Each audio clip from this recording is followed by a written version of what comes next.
Hello everyone. You may or may not be aware of the movie critic Confused Matthew. For the most part, I have rather mixed feelings about him as a critic. For every review he's done that I liked, The Matrix Reloaded, Pirates of the Caribbean at World's End, Transformers, he's done a review I've disliked. The Lion King, 2001: A Space Odyssey, Back to the Future Part 2.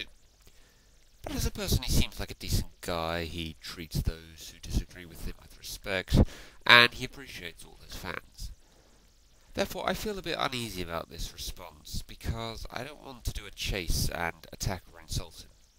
Unlike Chase, I respect his views on the films he reviews.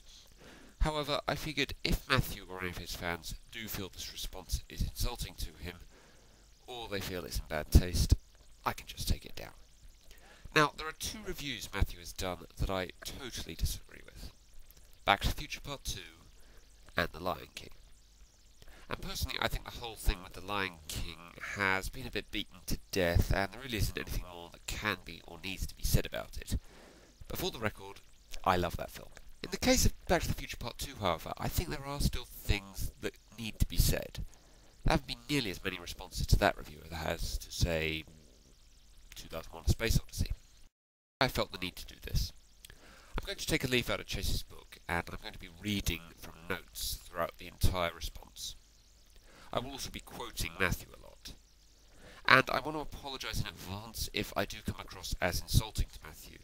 I don't really mean to, but I just have such love for this film, and some of Matthew's points just seem so absurd to me that it's kind of hard to avoid. With that said, let's begin. Now, Confused Matthew's review of Back to the Future Part 2 was actually the very first Confused Matthew review I ever saw. And at the time, I had no idea he did negative reviews.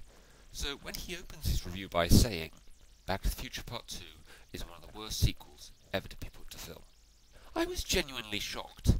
But I think even if I had known this was going to be a negative review, I would still have been shocked by this. Thinking it's a bad film, I can just about understand. But one of the worst sequels ever? You've got to be kidding. Sequels are renowned for being bad. In fact, I believe there's even a term in the film industry they use for it. Sequelitis. I don't think it's in the dictionary, but I think it's on tvtropes.org and Urban Dictionary if you don't believe me. Of course, thinking it's one of the worst sequels ever is purely Matthew's opinion, but I just find it so hard to believe he would consider this film as bad or worse than, say, The Next Karate Kid, Star Trek V, Rocky V, Batman and Robin, Alien Resurrection, Speed 2 Cruise Control, or Jaws the Revenge, to name just a few. So, continuing with Matthew's introduction to the review, this needs to be shown in film schools across the country as an example of what not to do in a sequel. This is kind of off topic, but I've never understood why people think it's a good idea to educate others by telling them what not to do. Being told what not to do doesn't make it any easier to understand what you should do. I was trying to find a job a couple of months ago, and one of the courses I went on gave this long demonstration on what you shouldn't do in an interview. It was completely worthless to me. I hadn't been doing any of the things they told me not to do anyway. So now we move on to the opening scene of the film, where Marty, Jennifer and Doc are in 2015. And Matthew says this: Jennifer falls asleep, and that's pretty much all she does for the rest of the film. Sleep. Writers Robert Zemeckis and Bob Gale said they never believed they would make a sequel to Back to the Future. If they had planned a sequel, they never would have put Jennifer in the car at the end. While I appreciate that dilemma, I can't help but think that a good writer should have been able to turn this minus into a plus somehow. I can't help but wonder how many ideas they came up with before deciding they were going to knock her out for the whole film. I think it's unfair to criticise the fact that a character is not being used if you can't suggest anything yourself. What exactly did you have in mind for them doing with Jennifer? Are you just suggesting that she should have just tagged along for the ride along with Marty and Doc for the entire film? What exactly would there have been for her to do? On top of that, Jennifer wasn't really a character in the first film. She was just Marty's girlfriend. That's all we knew about her. Why should a character we knew almost nothing about in the first film suddenly become one of the main characters in the sequel just because she happened to be there at the end of the first film?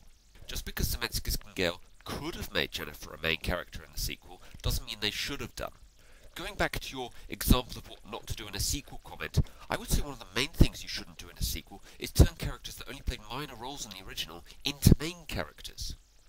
Evan Almighty, the sequel to Bruce Almighty, and Men in Black 2 were heavily criticised for doing this. So now we move on to the scene in the Cafe 80s, where Marty meets Griff, and Matthew says this. Griff calls Marty a chicken. Why does Marty care what this kid from the future is saying about him?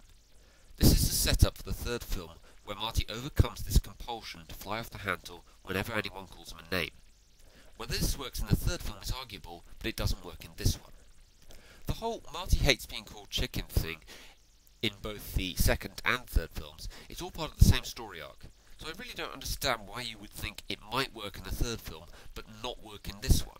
It either works or it doesn't. You can't just change your mind about whether or not it works just because it's in a different film. Now, I'll admit that this plot point about Marty hates being called chicken is far from perfect. To begin with, it's completely inconsistent with his behaviour from the first film, and it's also so irrational and foolish of Marty to do something like this when there are more important things going on, like getting back to your own time. Although, maybe that's the idea.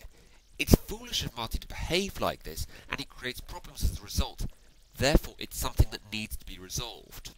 As you said before, Robert Zemeckis and Bob Gale did not plan a sequel when they made Back to the Future, so they naturally have to create new issues that weren't there at the end of the first film in order to give us a story. It also makes the ending to the third film a lot more satisfying, so overall I'd say it just about works. So now we move on to the hoverboard chase scene, and Matthew says this. The hoverboard chase scene is kind of like the scene in the first film, and by kind of like I mean exactly like. It's recycled right from the first film. Classic scenes do not become classics from repetition. This recycled scene cheapens the experience, it does not enhance it. Well, I have to disagree that the hoverboard scene is exactly like the skateboard scene from the first film. In the first film, Biff's gang chase Marty in a car. In this film, Griff's gang chase Marty on their own hoverboards. It's on hoverboards, rather than a skateboard. Marty is the one being introduced to something new, as opposed to the first film, where he introduced the people of the 50s to the skateboard. Griff's gang crash into the courthouse at the end of it, rather than Biff's gang crashing into a manure truck. And it's also a tool for later on, so that Marty has the hoverboard later on, and also knows how to use it. But the similarities between the two scenes are partly meant as a joke by having old Biff say partway through, "There's something very familiar about all this." I agree that this scene doesn't enhance the scene from the first film, but that wasn't the intention. The intention was to introduce the hoverboard to Marty so that he would have it later on and know how to use it. And we get a decent chase scene to boot, which personally I thought was awesome and had some pretty impressive effects. So now we move on to the part where Jennifer is taken away by the police to the future McFly's house, and Matthew makes this comment. Doc explains what will happen if Jennifer encounters her future self. Either she will simply pass out, or it will create a time paradox that will destroy the universe. Maybe this works as a gag, but it also makes it so ludicrous, it makes it hard to take this film seriously. Was anyone watching this concerned that the universe was going to be destroyed? If you are going to raise the stakes that high, anyway, you get my point. The threat of the universe is attempting to create tension, to give the film a sense of urgency that would otherwise not be there. Much like Marty fading away from the photograph in the first film. Were this threat not here, this entire sequence of Marty and Doc going to get Jennifer would be far less gripping, and maybe even come across as pointless, since nothing would be at stake. Obviously, as an audience, we kind of know the universe isn't going to get destroyed, in the same way we know that James Bond isn't going to be killed in a Bond film. What can we do about that? I don't think there's anything wrong with raising the stakes that high. If you are writing a sci-fi film and there is the danger of a time paradox, there needs to be some kind of dire consequence. And if it can't be the universe getting destroyed, what can it be? So now we move on to the scene in the future McFly's house, and Matthew makes this comment. Jennifer wakes up in her future house. For the most part, this scene is entirely the only thing that happens in this scene is that Jennifer learns that future must wash up. The story they were trying to tell us seemed to be put on hold during this scene. Well, I agree that this scene doesn't advance the plot in any major way, but I don't see why that's a problem. Not every scene in a film has to advance the plot. The important thing is that the scene is enjoyable for the audience, and I feel that that is definitely the case with this scene. There are a ton of great gags about the future technology, as well as some impressive effects with 3 characters played by Michael J. Fox on screen at the same time. I'll admit that the exposition in this scene about the car crash does seem a bit forced at times, and it isn't really important within the context of this film. But it does help to give us a better idea of why the fact that Marty hates being called chicken is such a big problem in his life, as we see him lose his job as a result of it. Also, seeing him lose his job helps us to sympathise with him. And by the way, Matthew, it looks like Jennifer's doing something other than sleep in this scene. Okay, so continuing with the scene in the future McFly's house, Matthew makes this comment. Marty's daughter tries to break his son out of prison, and she gets 20 years. But when we see her, she is the most apathetic, normal kid you've ever seen. This isn't the kind of person that is going to break anyone out of prison. Well, first of all, she has a name, Marlene, even though it's never given in the film. But more importantly, we know nothing about this character. We never learn anything about her, and she has like 4 or 5 lines in the entire film. Just as with Jennifer, the only role she plays is how she relates to Marty. You can't judge anyone on what they look like. You have to judge them on their lifestyle they lead and their personality, and we know nothing about either with this character. Okay, so now just a general comment from Matthew. It may seem like I've been nitpicking. I can't really do anything else. The story elements of this film are so small and disjointed. Everything up to this point was just contrived. I'm not sure I quite understand this point. You're saying this film is bad, but you also admit you can only nitpick at it. Think of that I can only nitpick at are films I consider some of the best I've ever seen. If you really think that the only criticism for the film you can come up with are nitpicks, that sounds to me like a very high compliment, almost like you're saying the film is near perfect. As for everything being contrived, well, the doc certainly didn't plan for Marty to have that fight with Griff, or to have him be chased by his gang and crash into the courthouse. And he also didn't plan for Jennifer to be taken away by the police and be taken to the future McFly's house. So I don't really see how those can seem contrived.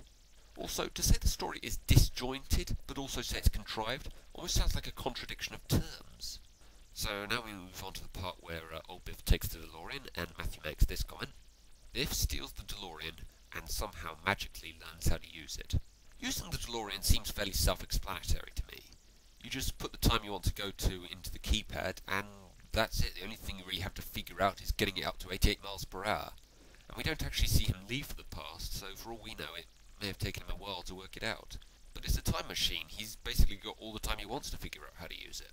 So now we go back to alternate 1985, and Marty arrives back at his house to find things a little different, and Matthew makes this comment.